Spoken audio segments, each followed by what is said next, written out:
Hey, can we talk about Justin Fields today? And when I say that, I mean, let's really get it all out of our systems here, because I'm starting to get some feedback on this subject that I'm not particularly crazy about, and I'd rather just get what I feel out in the open. Good morning to you. Good Wednesday morning. I'm Dejan Kovacevic of DK Pittsburgh Sports. This is Daily Shot of Steelers. It comes your way bright and early every weekday. If you're into hockey and or baseball, I also offer daily shots of Penguins and Pirates in the same place that you found this.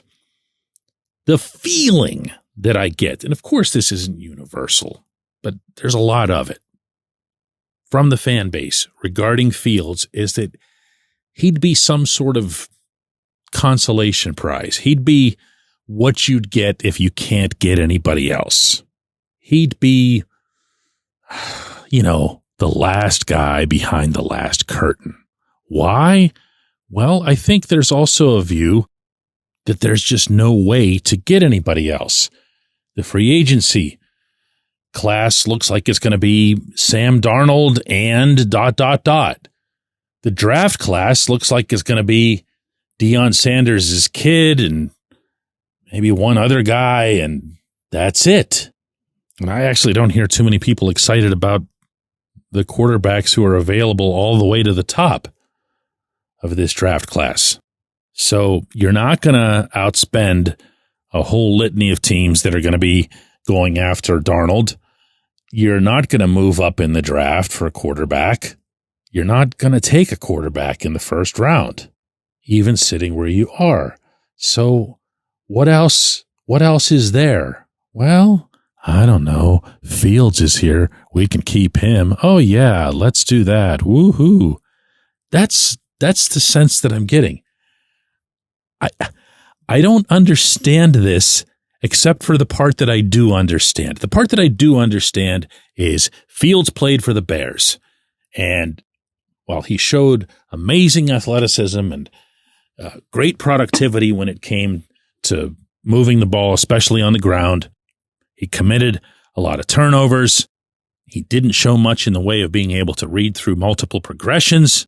And that's it. He's DOA as soon as he gets here. There's a whole bunch of people that feel this way. I'm not guessing at this. I read every comment that comes back in this direction on all of the various platforms where this show is distributed. And I can promise you the majority of the reaction to this episode is going to be, listen to you trying to make something out of Fields. Whoa! Here's what I've got for you. On March the 5th, this coming year, Fields is going to turn 26 years old. That, my friends, is not old in quarterback years. He can grow, and more importantly, he has grown, and more importantly than that, he has grown right in front of your eyes. If you would stop thinking of him as the guy from Chicago, that might get appreciated a little bit more. I have numbers. When you look at the 6 starts that he got for the Steelers, they were 4-2. You can talk about, and you can continue to repeat how soft that schedule was right up until you actually look at it again. And don't think about what you thought of the schedule at the time, but think of it from the perspective that Atlanta turned out to be a better team than what some people thought. Denver turned out to be a playoff team. The Chargers turned out to be a playoff team. The Steelers started 3-0 against those teams, 2 of those on the road.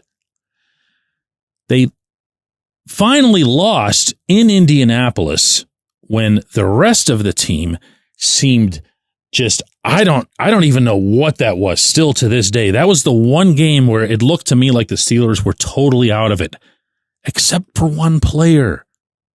Fields was trying to win that game by himself. He was 22 of 34 for 312 yards. I'm going to read that to you again. 22 of 34 for 312 yards. And just for the heck of it, He ran for an additional 55 yards. So he was at, I'm going to add these up here, 312 plus 55 is 367 yards pretty much by himself in what wound up being a 27-24 loss. The next two games don't go as well. The loss to the Cowboys, that hurt in a bunch of ways. He was 15 of 27 for 131 yards. And then the game in Las Vegas, the Steelers beat the Raiders and scored 32 points, but he was 14 of 24 for 145 yards. Mike Tomlin saw his opening to replace him, to get Russell Wilson out there, to see what he's got, and you know all the rest. These were the 6 games that Fields started for the Steelers when he had the plug pulled. These were the 6 games. And all he did through those 6 games was improve upon all of his numbers from his time in Chicago. He had the highest completion rate of his career. He had the best yardage pace of his career. You know how many interceptions he threw in those 6 starts? 1. Yes, there were early fumble issues, but in almost every case, it was related to the center quarterback exchange involving a brand new center. And I'm not even going to get into blaming Zach Frazier or whatever else here. Just, it didn't happen. It didn't work out. It's not like he was flinging the ball all over the place. He was responsible. Especially through the first 4 games, he was really accurate. He showed a touch on short passes. He showed a touch on intermediate passes. He showed a touch on deep balls.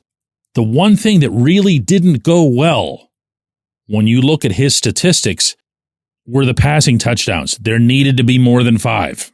But now this is also the part where I'm very comfortable laying out here and reminding everyone that the offensive line was a complete catastrophe in those early weeks.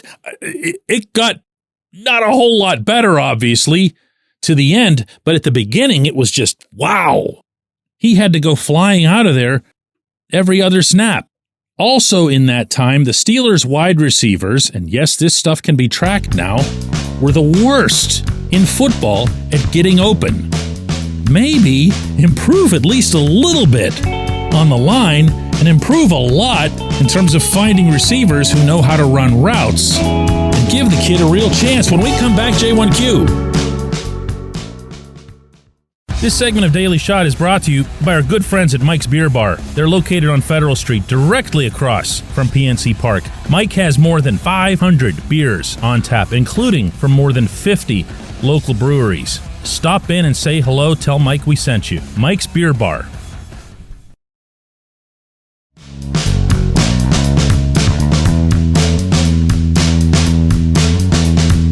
Today's J1Q comes from Clive, who, in reference to yesterday's episode in which I really railed on the last few years of first-round picks, Clive says, man, this needs to be repeated. Post-2013, the Steelers' overall drafts have been poor. Minus T.J. Watt in the trade for Minkah Fitzpatrick, they have stunk. Why is there still this persistent myth that the Steelers are good at unearthing wide receivers in the draft? You have to go back to 2017 and Juju Smith-Schuster to find an arguably successful wide receiver pick. And no, I don't count Deontay Johnson. If you want to do a deep dive, total the expected annual value of the players they've drafted by year and draft position. And the Steelers are bottom 8 since 2013, minus TJ and Minkah. There's a lot here, Clive. And again, as I said yesterday, we can get into drafts and draft performance and stuff like that. We've got months in advance of the event. But I think it's worth bringing up now, even if, in referencing again the responses that come to this program, more than half of them yesterday were like, what are you doing? You're giving Tomlin an excuse. This is all about Mike Tomlin. It's all the coaching and everything else. No, it's always a bunch of things. It's never one thing. I don't care if you feel like you need to stand up on a soapbox and just shout one thing, the same thing all the time, you go right ahead and do that. I publicly called for Tomlin to be fired 2 weeks ago. I can't express that any more strongly than I already did. But he's not the only issue. His coaching isn't the only issue. By bringing up something else, I'm not parenthetically letting him off the hook somehow. These have been bad drafts. These have been unproductive drafts. Yes, there have been some exceptions, more, by the way, than the ones you mentioned, Clive. But if you're not hitting at a certain rate, it's going to show up on the football field. And that's what we've seen. That's what we've seen over the past couple of years, and we saw it again, I believe, toward the end of this past season. The point you made that I found most interesting was regarding the wide receivers, because here again, there is a perception, and I'm always talking about the difference between perception and reality. There's a perception that the Steelers are really good at this. Wow, look at them. They always hit.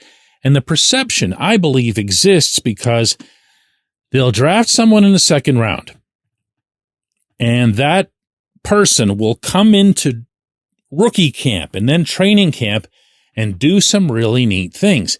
And people will get irrationally excited about drills on Chuck Noll Field. And I say that all the time, too, through camp, and all I get is buzzkill, this and that.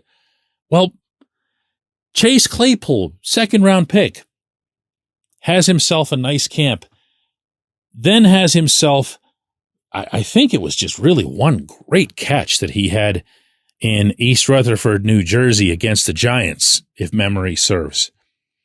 And wow, we were just like, all of us, I'm not any exception. That happened to my left out there. And you go, wow, that's incredible. So it sticks in your head. Wow, can these guys really get him? George Pickens comes along. He can do magical things on the field. He has done those things. Heck, he had a couple such moments in the playoff game in Baltimore. But he comes with all kinds of other baggage. Claypool came with all kinds of other baggage. Deontay eventually came with other baggage. You know, Deontay, in a way, is the best of them. Better than Juju. But this thing where the Steelers want to wait and get the fifth or sixth best wide receiver, or the guys who fall because there are doubts about character and whatever, maybe they need to rethink that. Maybe they need to get themselves some tried and true professionals. But I agree with you that that's a grossly oversold and overbelieved concept that the Steelers are somehow great at these wide receivers. They're not. They're not. The draft has been and continues to be a very real problem. I appreciate the question. I appreciate everybody listening to Daily Shot of Steelers. Don't forget, we have a double shot of Steelers coming up this afternoon, and then we'll be back with another one of these tomorrow morning.